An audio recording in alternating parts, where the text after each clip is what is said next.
السلام علیکم سامعین، 4 شوال المکرم ہے، 6 مئی ہے۔ سوشل انڈیا نیوز میں آپ کا خیر مقدم ہے۔ خبر کا عنوان ہے لاؤڈ اسپیکر کا استعمال بنیادی حق نہیں ہے، الہ آباد ہائی کورٹ کا فیصلہ۔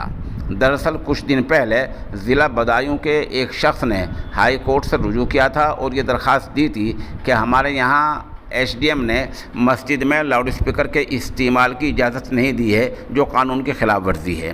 چند گھنٹے پہلے الہ آباد ہائی کورٹ نے اس درخواست کو ریٹ کو یہ کہہ کر خارج کر دیا ہے کہ مائک میں مساجد میں مائک کا استعمال، لاؤڈ اسپیکر کا استعمال بنیادی حق نہیں ہے، مولک ادھیکار نہیں ہے۔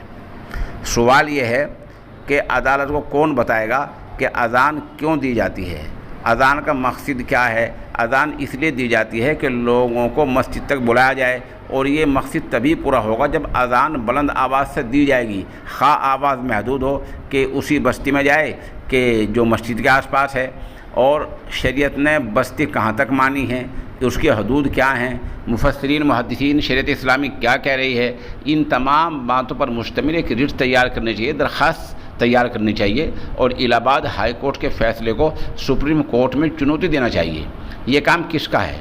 ظاہر سی بات ہے یہ کام ملی تنظیموں کا ہے۔ یہ کہنے سے کام نہیں چلے گا کہ عدالتیں بات نہیں مانتی، وہ بھی انہی کی ہیں، نہیں، عدالتیں سب کی ہوتی ہیں۔ دنیا کو پتہ چل جائے گا کہ آپ کیا کہہ رہے ہیں، ہم سب کیا کر رہے ہیں، عدالت کا فیصلہ کیا ہے۔ اس لیے برائے مہربانی آپ وقت رہتے اذان کی مکمل تفصیلات کے ساتھ، جیسے کہ ہم نے ابھی عرض کیا ہے، وکلاء کو بتائیں، ریٹ تیار کرائیں، اور سپریم کورٹ سے وقت رہتے رجوع کریں، ورنہ ایک دن وہ ہوگا کہ مسجد کے مینار پر نہ تو کوئی مائک نظر آئے گا، صرف ڈبوں میں اذان محدود مسجد کے اندر دی جائے گی، اور جو قدیم عہد میں پرانے زمانے میں اذان کا مقصد تھا کہ میناروں میں کھڑے ہو کر اذان دی جائے تاکہ بستی تک آواز پہنچ جائے، بلند آواز سے اذان دی جائے، وہ مقصد بھی فوت ہو جائے گا۔